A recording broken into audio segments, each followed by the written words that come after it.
Moving on then.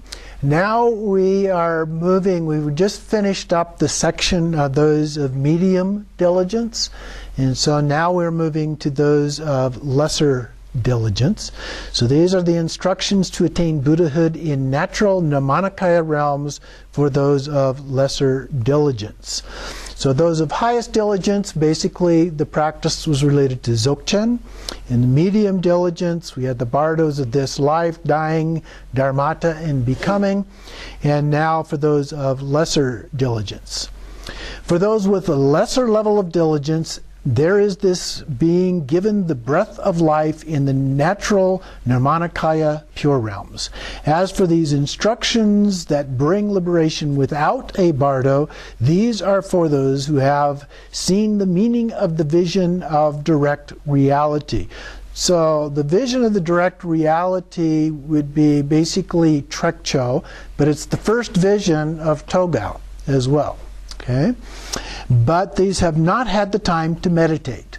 So they've had the good fortune of having seen it, but they really haven't had time to do much in the way of practice. For those who have not reached the stage of liberation in the bardos, the bardo of reality will arise, but they will not recognize it. For such practitioners, just the dreamlike aspect of the bardo of becoming appears.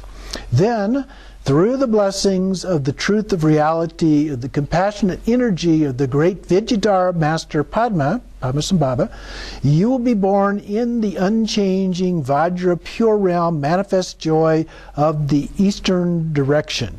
Now, previously it mentioned that it being in the southern direction. I think the eastern direction is correct, but it's the Akshobhya Buddha field. That pure realm is made of a white crystal. There is an immeasurable palace, precious throne for giving Dharma teachings, Dharma wheels, victory banners, offering goddesses, singing auspicious melodies, water with the 8 qualities. I'm not sure what those particular 8 qualities are. Such adorns this emanated state. So it's like a generation stage with the palace and all of the other characteristics. There are lotus essence jewels and wish-fulfilling trees. If you touch the ground, it is smooth. Lifting off it, you fly up. Pressing down on it, you sink. So this is a pure realm, a Buddha pure realm. The Tathagata Vajra Akshobhya is surrounded by the Vajra family retinue of incalculable hundreds of thousands. To these crowds, the Dharma is taught. You will also have a white form of the Vajra family that will be extremely beautiful and spontaneously accomplished. Now, it appears here that what we're talking about, because we see this also in the Tibetan Book of the Dead, that when we talk about Akshobhya, we're talking about Akshobhya hyphen Vajrasattva. Vajrasattva is white, so the white reference there, I believe, is to Vajrasattva. When you see the face of the teacher and hear the teachings, your afflictive emotions born from anger will be purified. You will dwell there for 125 years.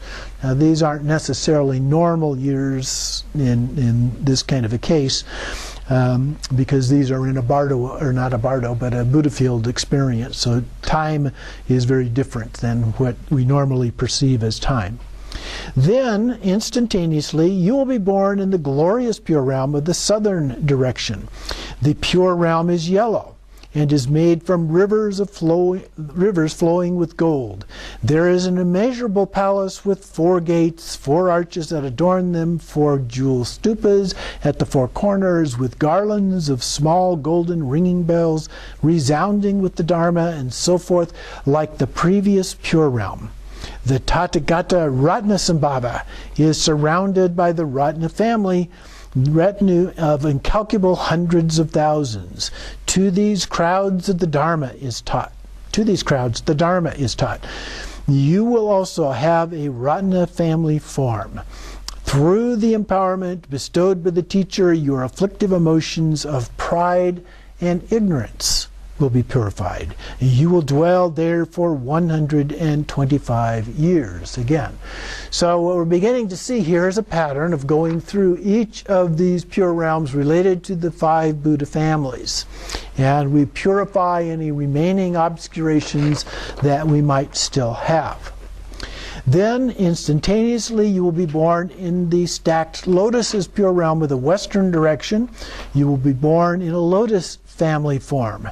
After the Tathagata Amitabha reveals a true prophecy about you, your afflictive emotions of desire will be purified. You will dwell there for 125 years, once again.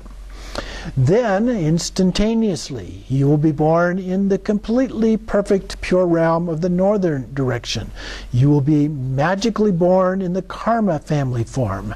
The Tathagata Amoghasiddhi will grant you the breath of life, and your jealousy will be purified.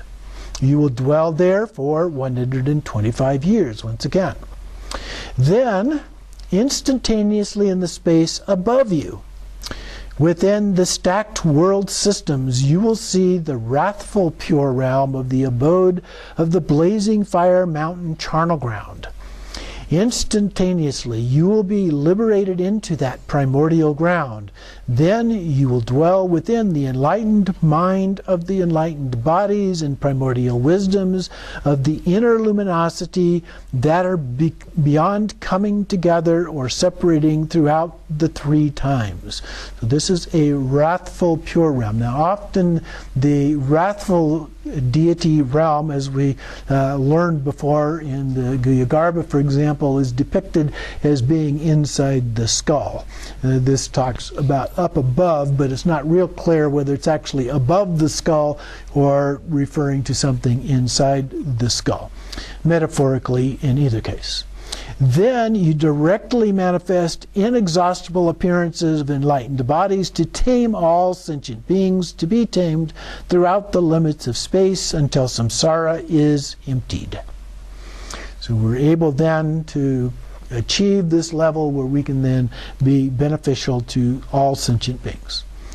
Your spontaneously accomplished enlightened activities of the continuity of the uninterrupted compassionate energy will appear according to the wishes of wandering beings, like a wish-fulfilling jewel and wish-fulfilling tree.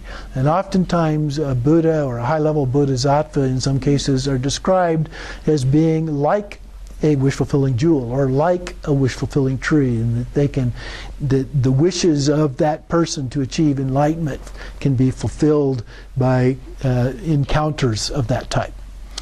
Ultimately, you will establish them in all the primordial ground of Samattabhadra. So we're helping all sentient beings to achieve ultimate enlightenment. Finally, we come to the last section here, placing the very important seal. So we want to seal this activity here.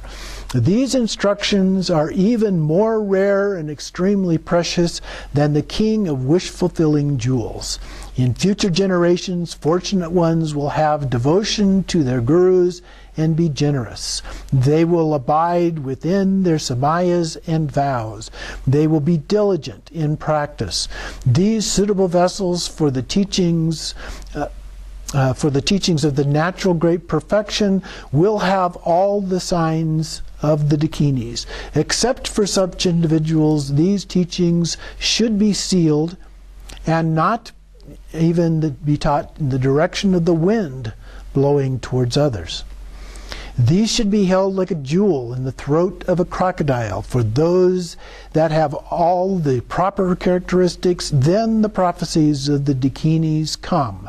All these instructions should be given to such supreme fortunate one. Such individuals give up attachment to things as being real and laziness. First, they must accomplish these practices on their own. After teaching the measure of liberation from the bardo, may they have great compassion, cherishing others more than themselves.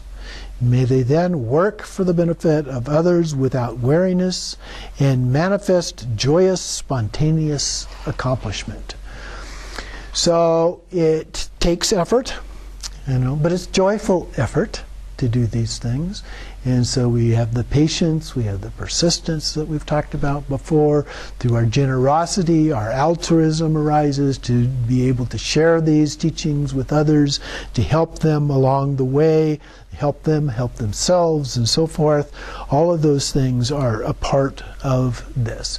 But the seal is that these are only to be taught to people that are properly prepared for these things. We don't want to talk about this specific teaching or any of the higher level teachings from highest yoga tantra on up to people that are not prepared and do not have the background for those kinds of things. So that's the kind of a seal that we are talking about here.